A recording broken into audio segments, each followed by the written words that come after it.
Bem-vindos ao podcast do Portal Amazônia, o Igarapod. E no episódio de hoje vamos nos aprofundar um pouco sobre a influência maçônica e portuguesa, não só em Manaus, mas também no Amazonas. Isso tudo através de um acervo histórico, que é este livro, A Aurora Lusitana, a semente maçônica portuguesa no Amazonas, do escritor Abraham Base. E hoje eu estou aqui com dois convidados muito especiais. O primeiro deles é o escritor desse livro, Abraham Base, membro da Academia Amazonense de Letras, um dos colunistas mais antigos do Portal Amazônia. Historiador, jornalista, escritor, que contribuiu para a literatura regional com mais de 40 obras, sendo destas 4 publicadas na Europa. E o outro convidado é o Morley Coelho, que iniciou na loja em 2020 e é o primeiro vigilante, que é a segunda pessoa na hierarquia da administração da loja. Bem-vindos ao podcast, bem-vindos ao Igarapod. É um prazer tê-los conosco. O prazer é nosso, especialmente meu, né, e naturalmente do nosso convidado. A gente espera que o programa possa fluir com naturalidade e que os seus convidados possam de fato atender às suas expectativas com suas perguntas. Só para contextualizá-los, a Aurora Lusitana é a primeira loja maçônica portuguesa no Brasil. E no início ela tinha como um propósito iniciar maçonicamente os portugueses. Só que a partir da década de 60, 70, ela foi também aderindo, as portas foram sendo abertas para os luso-brasileiros. E olha só, são mais de 400 páginas com um acervo histórico e fonográfico de imagens maravilhoso, fornecidos pelo seu Abraham Base. E para iniciar esse bate-papo, você pode começar falando como se deu a produção desse livro? Bom, nós vivemos uma Manaus muito incipiente. Uma Manaus que ainda respirava o ciclo da borracha. O ciclo já começava a sua decadência. E, naturalmente, a primeira loja e a segunda loja já tinham sido fundadas.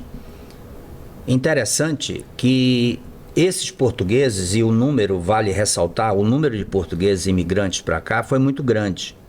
Claro que vieram ingleses, holandeses, italianos, judeus, árabes, mas os portugueses foram a sua maioria, inclusive na vida comercial.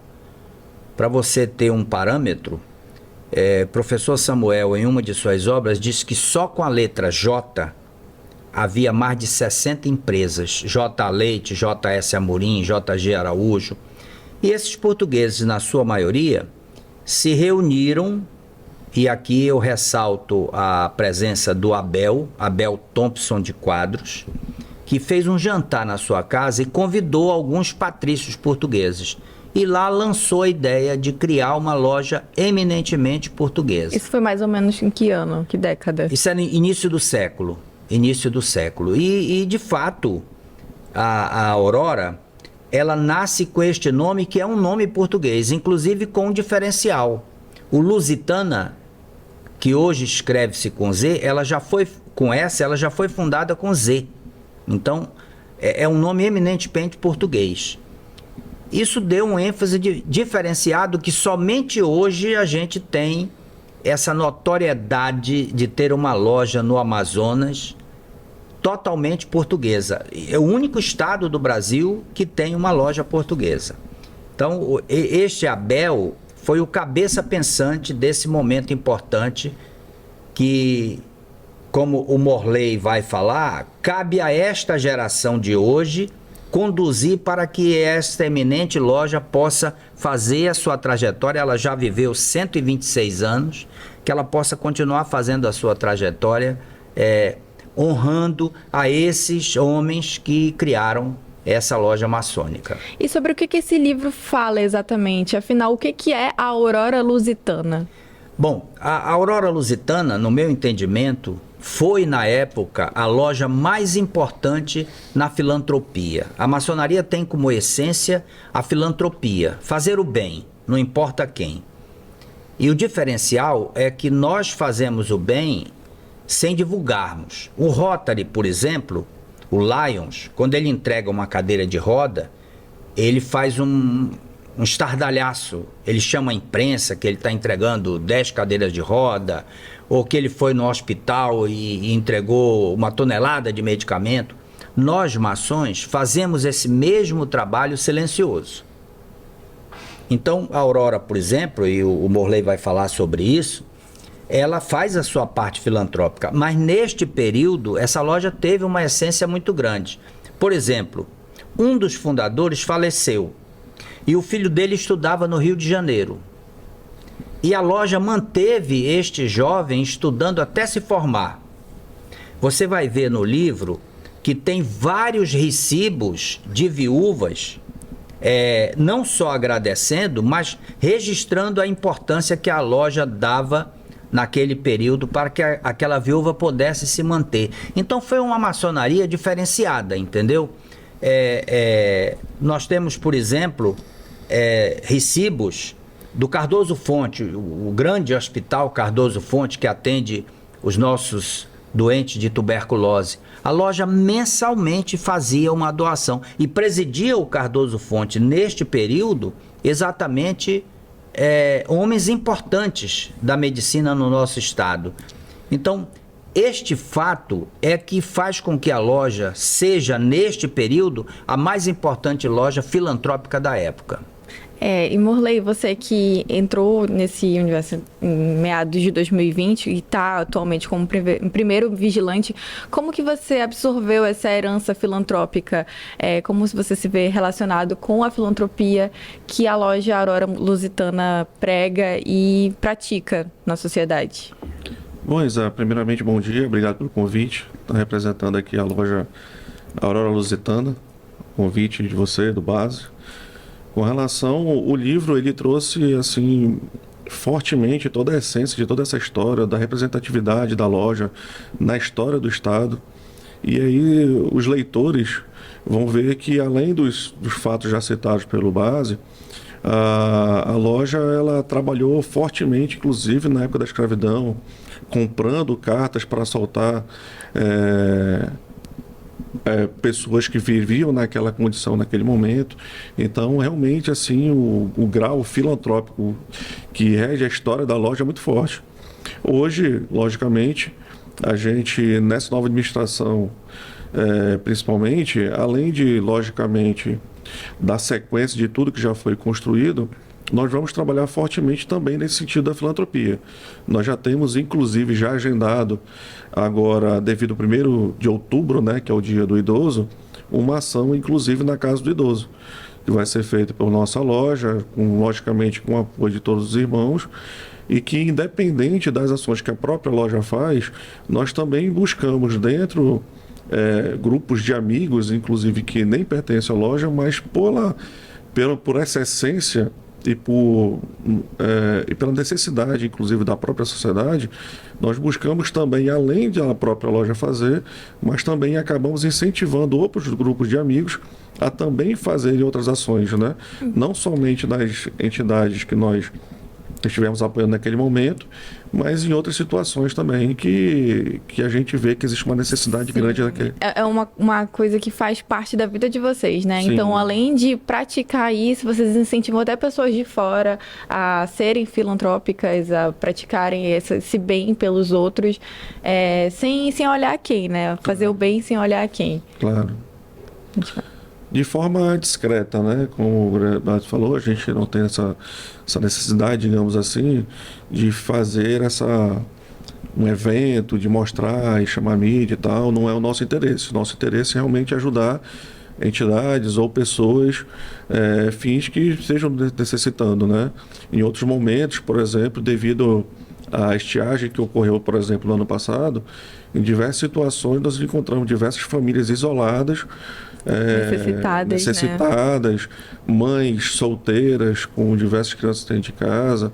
Então a gente percebeu esse tipo de situações e pontualmente nós contribuímos um pouco, digamos assim, nesse momento. Logicamente que a gente não vai conseguir fazer tudo que nós gostaríamos, né, ou tudo que a sociedade necessita, mas tenho certeza que a gente vai ajudar, né? A gente consegue contribuir bastante. Gente, eu queria saber dos convidados, seu Abraham, Morley, qual a importância desse livro para a literatura aqui? Qual a importância de se documentar todo esse acervo, tanto histórico quanto de imagens, de se ter esse material aqui? Bom, a literatura, ela resgata um período, e eu como historiador, por exemplo, eu posso dar um dado aqui. Um dos meus livros maçônicos, ele retrata a abolição da escravatura. Nós somos a segunda província no Brasil a abolir a escravatura antes da Lei Áurea. No dia 10 de julho de 1884, às 12 horas, e você haverá de me perguntar, por que às 12 horas? Por que às 12 horas? Pois é, às 12 horas é um horário maçônico. É um horário que nós temos como início dos nossos trabalhos. Tem alguma simbologia? É uma simbologia, exatamente. É um horário simbólico para nós. Então, a gente reúne à noite, mas na nossa mente as nossas reuniões começam às 12 horas.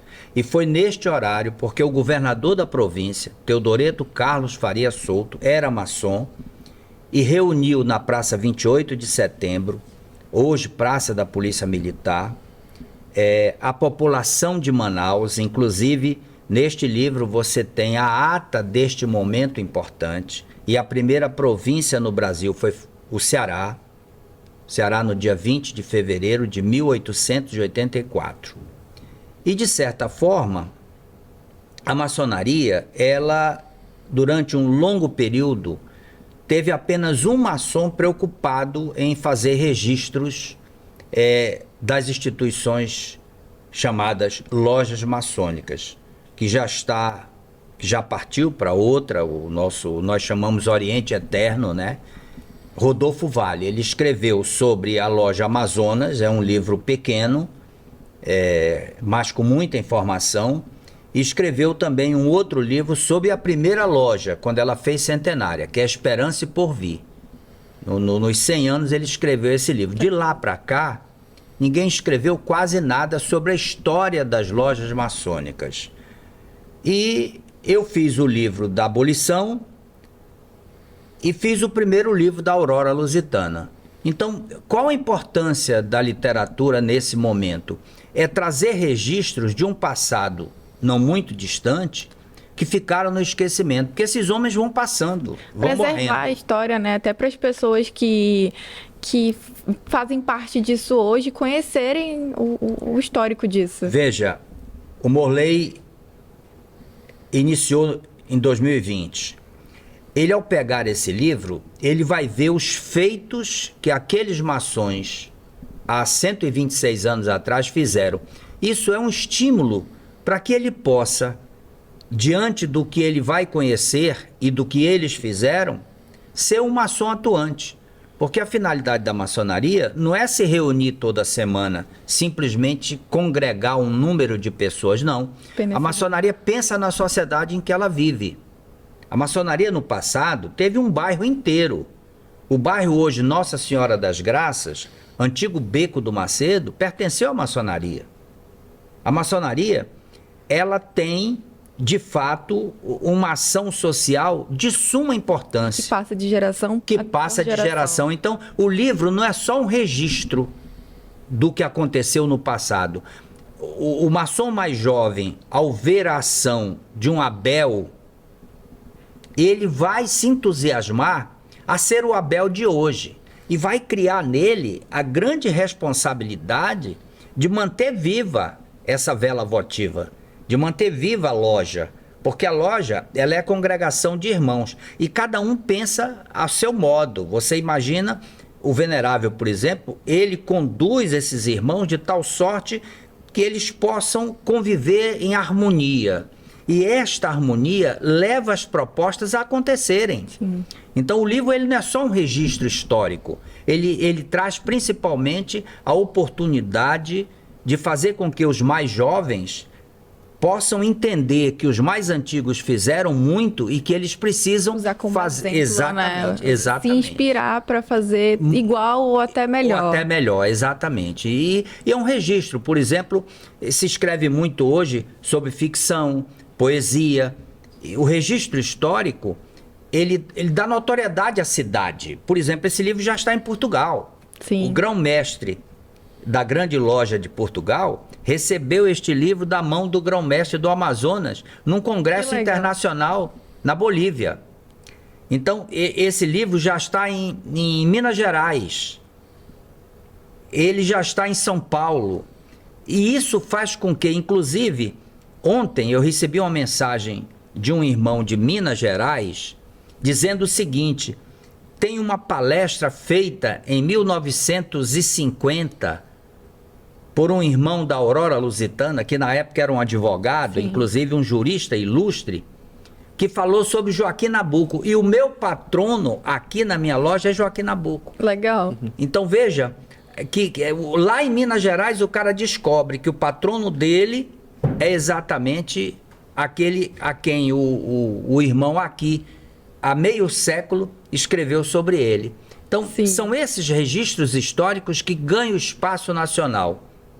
E essa loja ainda tem mais um adendo muito importante que você citou na abertura do programa, que é o fato de ser uma loja eminentemente portuguesa.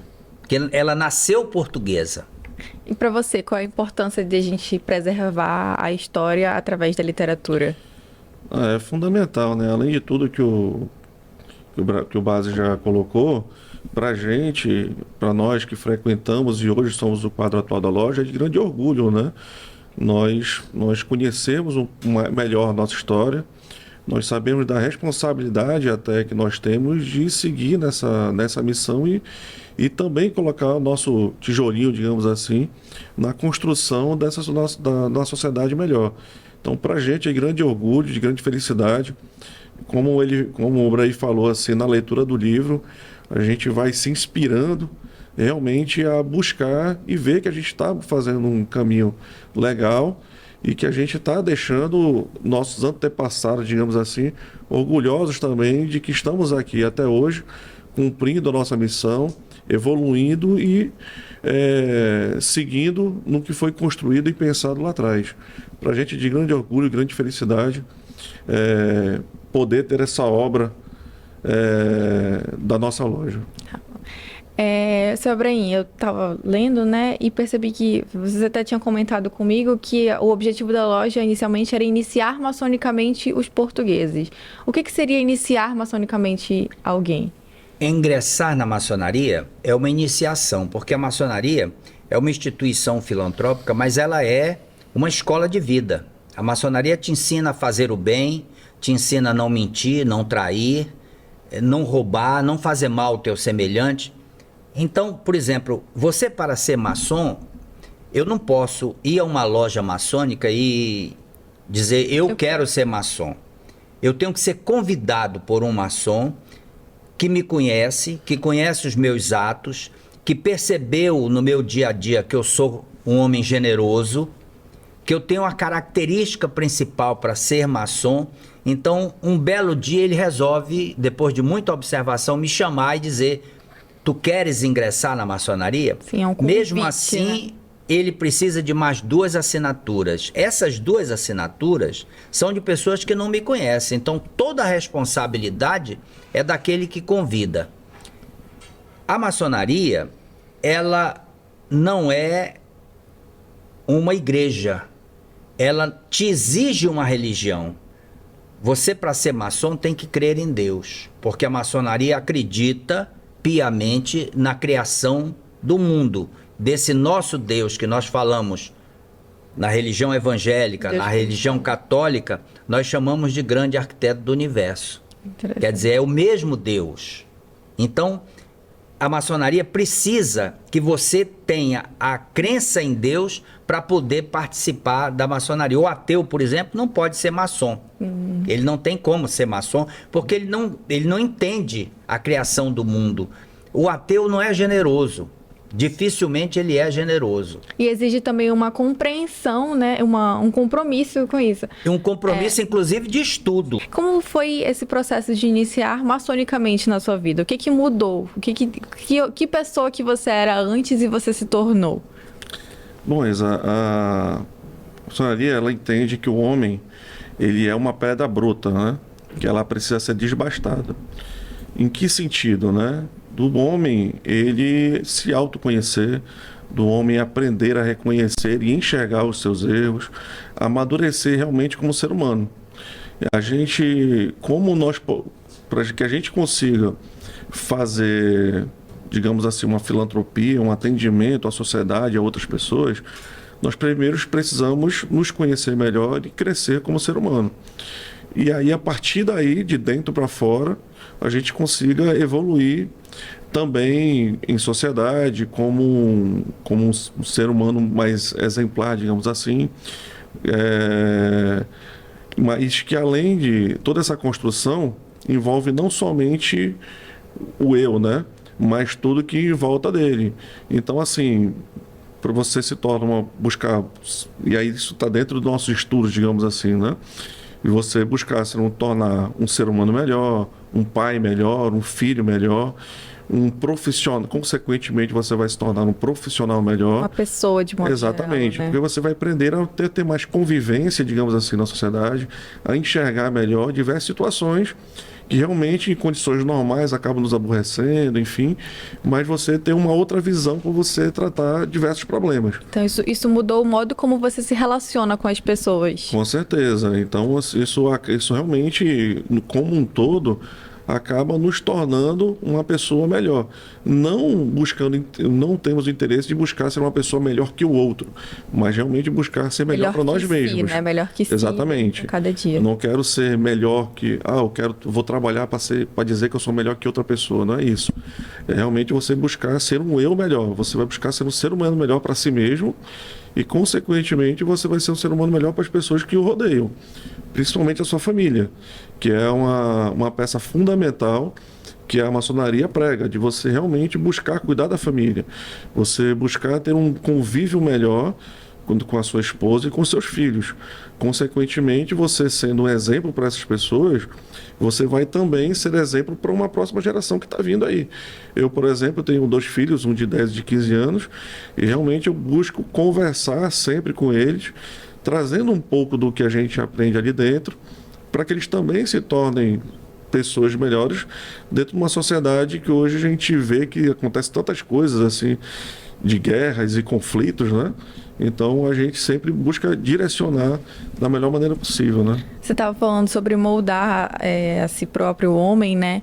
Para se tornar melhor. Eu estava vendo essa imagem aqui, da parte de trás do livro. Você pode falar um pouco sobre essa imagem? Era exatamente dentro do que nós estávamos falando agora há pouco, né? Melhor. Que é uma imagem que simboliza exatamente isso.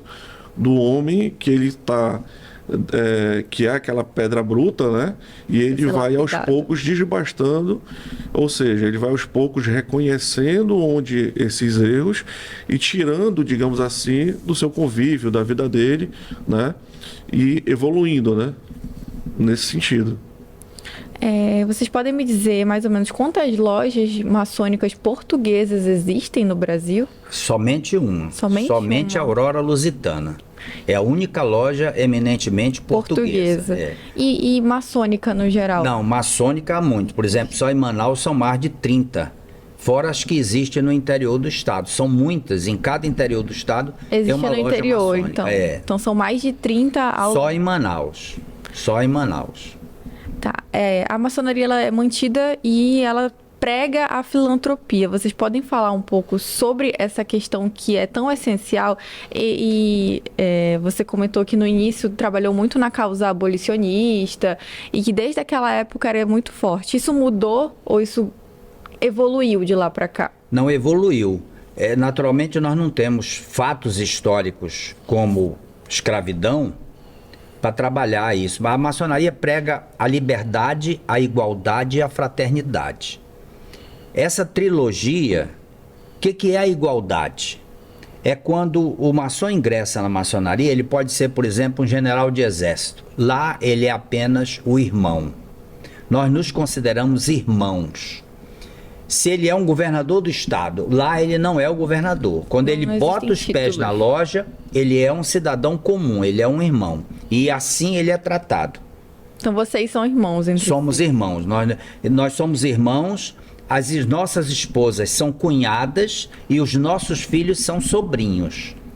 Então, por exemplo, os filhos dele são meus sobrinhos, os meus filhos são sobrinhos dele. E essa fraternidade exige de cada maçom a respeitabilidade um com a família do outro.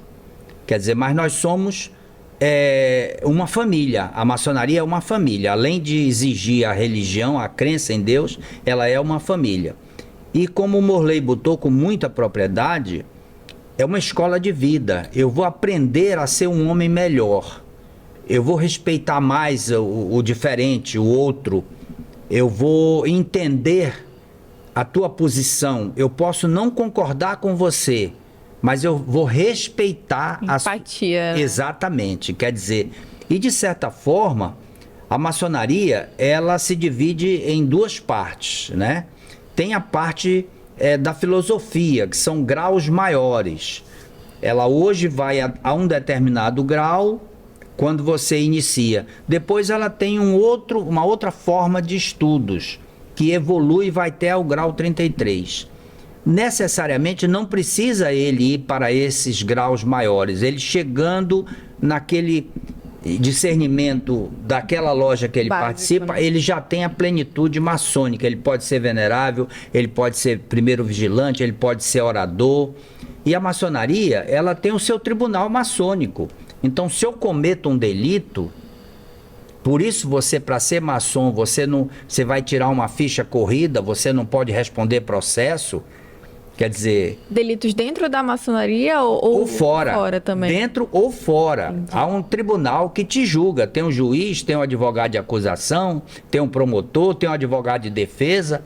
Então, eu sou observado pelo meu comportamento como maçom. Eu, como maçom, eu tenho que me policiar.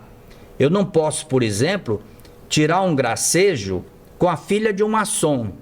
Isso é um delito grave. E de certa forma, porque ela é minha sobrinha, eu tenho que olhar para ela como alguém da minha família, entendeu? Sim. Por isso o maçom se trata de irmão. Quer dizer, nós somos irmãos. Então, eu posso ser, por exemplo, milionário, mas eu tenho que baixar o meu nível e me igualar àqueles outros maçons que são mais humildes, porque na maçonaria não tem diferença de classe.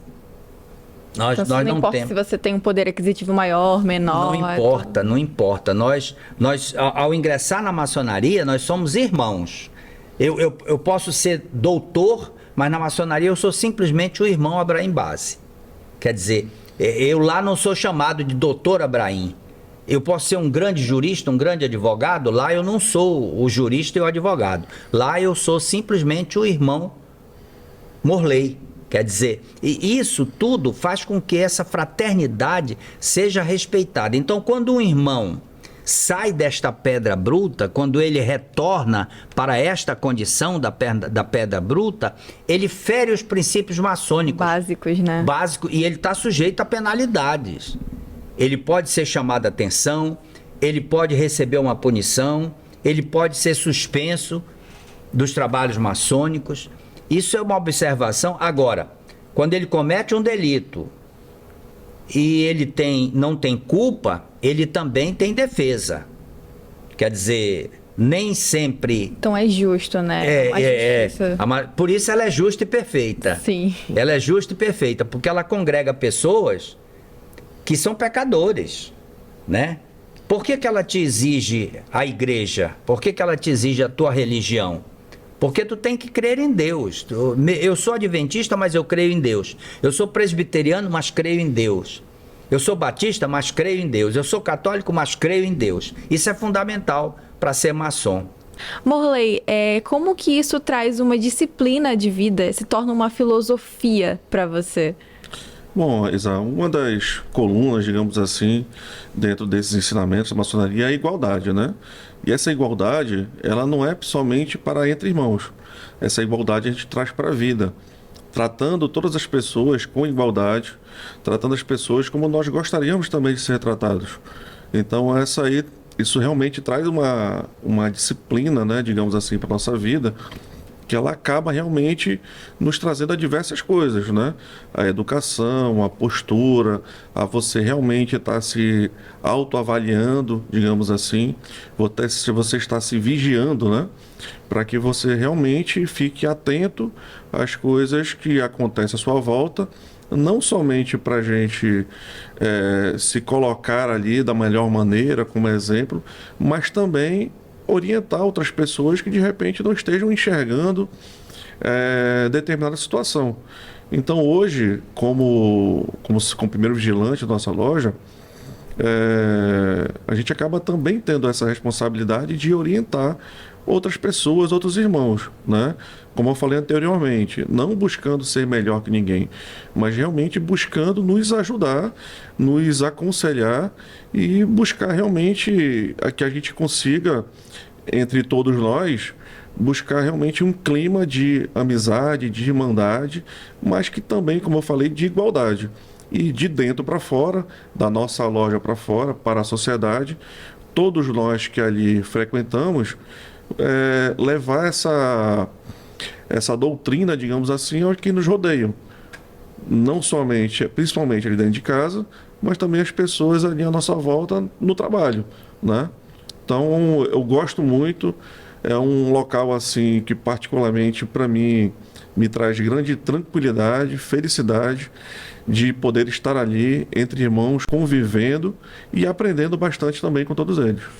Você, como primeiro vigilante, é a segunda pessoa na hierarquia da loja. Então, isso funciona basicamente como basicamente um administrador. Falando assim de estrutura física, como é que é lidar, como é que é administrar tudo para que as coisas elas não saiam do eixo, dos trilhos, que tudo funcione de uma maneira harmônica? Desta forma, né? Como o Basi falou, quem preside, digamos assim, nossa loja é o Venerável Mestre, que é o irmão César, que ele não pôde estar conosco hoje por motivo de viagem a trabalho. E nós, entre irmãos, seguindo essa hierarquia, digamos assim, nós buscamos conviver realmente em família. Como nós estamos entre irmãos, buscamos conviver em família. E, logicamente, buscando essa convivência de nos tratar com igualdade e fraternidade, nós conseguimos manter, digamos assim, uma egrégora, uma aura, um clima realmente familiar, de amizade, e acaba que realmente todos os irmãos entendendo e sentindo o mesmo sentimento, acaba realmente todos nos ajudando a administrar a loja, né? Nós estamos ali ocupando um cargo de responsabilidade, mas que ele é realmente assim um serviço que nós estamos prestando à nossa loja, mas também a todos os irmãos que ali frequentam, né? Para você, Abraham, qual a importância da administração da Aurora Lusitana? É de suma responsabilidade, porque não é só o gestor das reuniões, não é só, como nós chamamos, abrir e fechar a loja, é a manutenção do patrimônio. As suas lojas todas têm prédio próprio e, claro, são na sua maioria prédios antigos, então você imagina problemas de telhado, pintura, vigia. Nós temos problemas como qualquer ser humano tem na sua casa, da manutenção da sua casa. A maçonaria é a mesma coisa. A maçonaria não recebe verba de ninguém. Quem mantém a maçonaria são os irmãos. Eles contribuem, cada irmão contribui com a sua taxa mensal para que a maçonaria possa sobreviver, que ela possa pagar a energia, o vigia, a secretária. A hora que você liga para a maçonaria, vai ter uma secretária para te atender, ela trabalha lá, ela é uma funcionária, ela tem carteira assinada, ela tem os direitos trabalhistas pagos. É toda uma estrutura organizacional, né? Exatamente, exatamente. E como nós não temos renda, quem é responsável na manutenção de tudo isso são os irmãos. Então o venerável, o primeiro vigilante, o segundo vigilante, eles não só são aquela figura hierárquica, eles têm essa função de administrar o patrimônio, porque esse patrimônio não é nosso, esse patrimônio é da maçonaria. Eu não posso deixar, por exemplo, a casa cair. É minha responsabilidade manter a loja sempre arrumada. Nós, no final das nossas reuniões, nós jantamos. Então, toda semana tem um jantar. Esse jantar tem um custo. Tem um custo. Então, os irmãos contribuem para que aquele jantar E se eu sou um visitante, se eu não sou da Aurora e eu chego lá para fazer uma visita, eu sou convidado a jantar e eu não pago nada. Então veja, a maçonaria não é só essas despesas. Uma organização. Ela é uma organização, ela tem CNPJ como qualquer empresa, ela é uma instituição como qualquer empresa. Agora, afirmo, a maçonaria não é uma religião, é uma instituição filantrópica e uma escola de vida. E você imagina ali, né, básica, no nosso caso, que esse ano nós completamos 127 anos, um prédio histórico, um prédio tombado, que a gente não pode fazer patrimônio histórico, qualquer modificação. Nós temos que realmente manter toda a estrutura que ali já existe, que é ali realmente um monumento histórico ali da nossa cidade. Então, realmente, além das despesas tradicionais, digamos assim, energia e tal, mas a gente também mantém ali toda aquela estrutura, né? Que é o prédio que realmente tem esse problema, ainda mais nessa época, né? De muito antigo, telhado e tal. Mas que, enfim, a gente faz com grande prazer, porque a gente sabe que faz parte da história da nossa cidade, né? E lá vocês promovem eventos para pessoas, para visitantes de fora? Também. Como é que funcionam esses eventos? Também. Nós temos uma oportunidade de fazer uma festa branca, nós chamamos festa branca, onde as esposas, os filhos, os amigos que nós convidamos vão frequentar. Neste momento, nós não falamos nada do que nós tratamos. Essa festa branca permite que você ingresse no templo, que você seja recebida, que você conheça o nosso templo. Tem uma experiência, né? Tem a experiência diferenciada. E engraçado que essas festas brancas que acontecem nas lojas, geralmente nos aniversários da loja, todos os familiares nossos vão, os filhos, as esposas. Eu posso convidar um amigo que é muito simpático à maçonaria, é generoso, e eu levo esse amigo para que ele conheça a maçonaria por dentro. Porque quando você ingressa no templo, aliás, eu já ouvi isso de várias pessoas que não são maçons, especialmente mulheres, parentes, né? Eles dizem que quando eles estão no templo, eles respiram uma paz de espírito. Quer dizer, porque ali reina exatamente essa paz. E o templo é muito bonito e ele tudo tem um significado. Eu não posso falar para você, se você abrir, por exemplo, a orelha do livro, você vai ver algumas fotos. Eu não posso falar para você por que dessas colunas, mas elas existem e que para nós tem um significado, né? Elas têm um significado. Então, por que daquele pavimento preto e branco? Para mim tem um significado como maçom, mas eu não posso dizer para você qual o significado. Quer dizer, são esses aprendizados que você vai crescendo maçonicamente. Mas aí você pode visitar nessas festas brancas? Nessas festas você pode visitar, inclusive a gente convida a sociedade a participar, porque de certa forma... Para se sentir de certa forma acolhido, recebido. É muito bem acolhido, inclusive...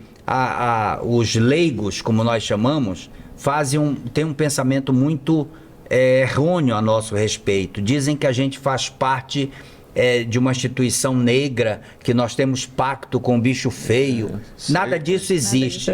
Que visão que vocês acham que as pessoas têm da maçonaria, que é totalmente errônea, porque elas não conhecem, não se aprofundam minimamente, e que visão até vocês tinham antes de se iniciar maçonicamente, que mudou, foi uma percepção que foi mudada ao longo do tempo por vocês? Pode começar, Monroy.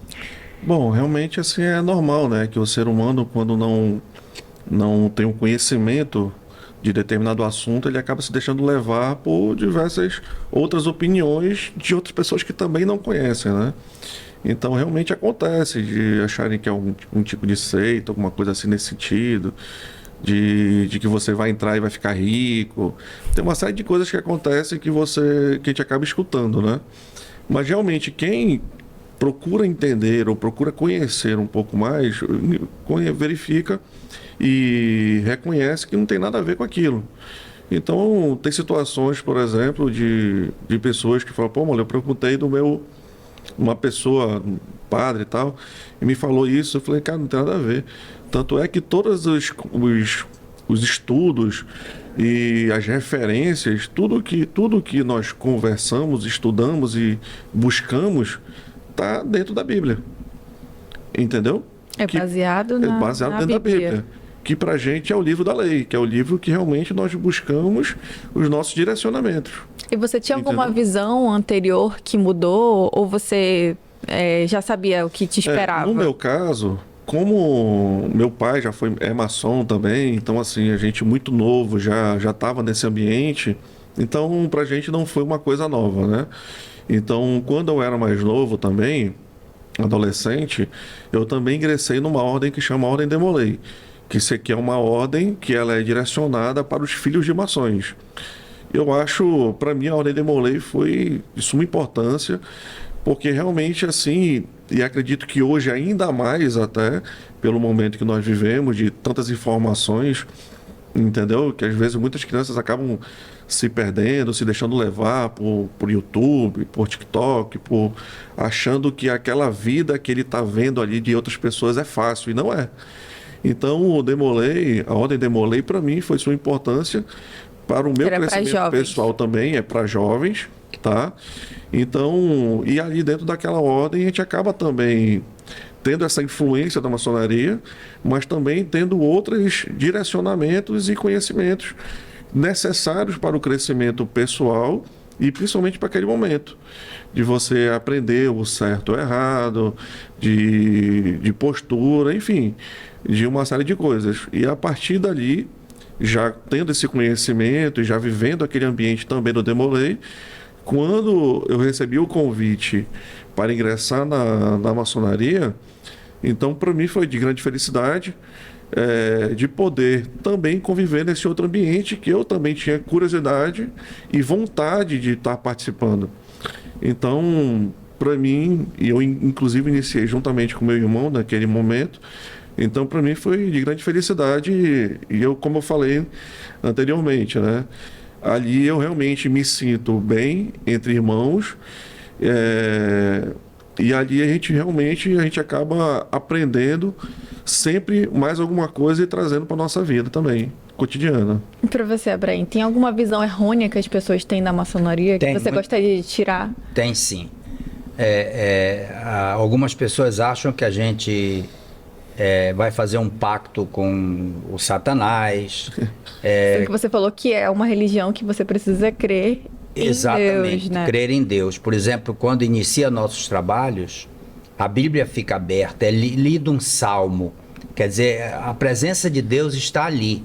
Nós só fechamos a Bíblia no momento que encerramos o trabalho. Isso acontece também em todos os momentos que a gente se reúne. Agora, veja bem, no caso dele, que já foi um Demolei, que o pai era maçom, o que é os Demolei? Os Demolei é um segmento da maçonaria para os jovens filhos de maçons, homens e mulheres. Então, eles já vão aprendendo a ser, no futuro, um grande maçom, entendeu? E o Demolei vai te moldar como jovem, te mostrar que nem tudo aquilo que a sociedade está te oferecendo é bom. Você sendo um Demolei, você passa a ter um aprendizado do teu comportamento, do teu dia a dia, da escolha dos teus amigos. Se você vê que aquela amizade não é boa, que aquela pessoa está se envolvendo com droga, por exemplo, você precisa se afastar dela. E o Demolei é isso, ele é uma preparação daquele adolescente para a vida maçônica. Né? E é muito interessante o que ele falou. E, de fato, eu não tive a oportunidade de ser um Demolei, embora meu irmão mais velho fosse da minha loja, fosse maçom, foi quem me levou, mas eu não tive esta oportunidade de conviver como um jovem Demolei. Só corroborando, Isa, me desculpe, o Demolei, no caso, são para filhos maçons, homens, e as meninas são filhas de Jó, já é um outro braço, digamos assim. Exatamente. Que aí são somente para meninas, tá? E todas essas reuniões, tanto dos Demoleis como das filhas de Jó, elas são acompanhadas, inclusive, das mães. Então, assim, você vê que a maçonaria sempre trazendo a família para... A família fazendo parte do processo, fazer parte desse né? processo. Vocês comentaram sobre os pilares da maçonaria, que é igualdade, liberdade, fraternidade. E que legado vocês acreditam que a maçonaria está deixando hoje para os jovens, para as pessoas que vêm nas próximas gerações, para além do registro histórico? O legado da maçonaria. Bom, quanto mais você se aprofunda na história da maçonaria, você vê a importância que ela teve em diversas partes da história. A maçonaria ela iniciou na Europa, na Inglaterra, mas aqui no Brasil, para quem fosse aprofundar, como eu falei, você vai ver que a maçonaria ela vai estar presente em diversos momentos, inclusive na independência do nosso Brasil. Então, em Minas, no Tiradentes, em diversos momentos da história do Brasil, a maçonaria está presente. E aqui em Manaus não é diferente, né? Como a gente está trazendo na história do nosso livro aqui da Aurora Lusitana. Então, todo esse legado ele foi construído e segue sendo construído para as próximas gerações. Para você, Abraham. Olha, eu já fiz 50 anos de maçonaria, né? Eu sou benemérito da minha loja, sou grande benemérito da Gloman. A Gloman é a instituição central, é onde está o grão-mestre, que é a autoridade máxima para todas as lojas. Para mim foi um crescimento muito grande, porque eu entrei jovem, eu tinha pouco mais de 20 anos de idade, 21 anos de idade, e eu aprendi muita coisa. Aprendi principalmente a ser tolerante, que às vezes a gente perde a paciência, né? Mas eu aprendi a ser tolerante, entender o outro, compreender o outro, respeitar o outro. E, de fato, a maçonaria, para mim, foi um passo importante na minha vida. Abraham, obrigada. Então, a gente está chegando ao fim de mais um episódio. Eu queria agradecer, Morley, agradecer a Abraham. Muito obrigada por terem topado esse convite, por terem aceitado e se disponibilizado ter vindo até aqui. Para finalizar, eu queria saber onde que eu consigo esse livro. Ele está disponível para venda? Que se alguém quiser comprar, qualquer pessoa de fora consegue comprar? Como é que funciona esse processo? Perfeito, Isa. Primeiramente, agradecer o espaço. O livro ele está aberto, sim, para venda, tá? Qualquer pessoa pode comprar. Só quem vende esse livro é a nossa loja. E pode entrar em contato, talvez, pela emissora, mas de qualquer forma tem o meu contato, que é o 981003500, que pode entrar em contato diretamente comigo, pelo WhatsApp, que a gente vai atender e viabilizar essa venda com o maior prazer. Muito obrigada, Abraham. Agradecer essa participação e eu fiquei muito honrado de estar com vocês hoje na companhia do Morley. Obrigado, meu irmão. Então é isso, gente. Vai se encerrando o episódio do Igarapod, que é o podcast do Portal Amazônia. Você pode acessar mais notícias e curiosidades sobre a região em portalamazônia.com e ficar por dentro de conteúdos exclusivos no Amazon Site pelo app ou site. Muito obrigada.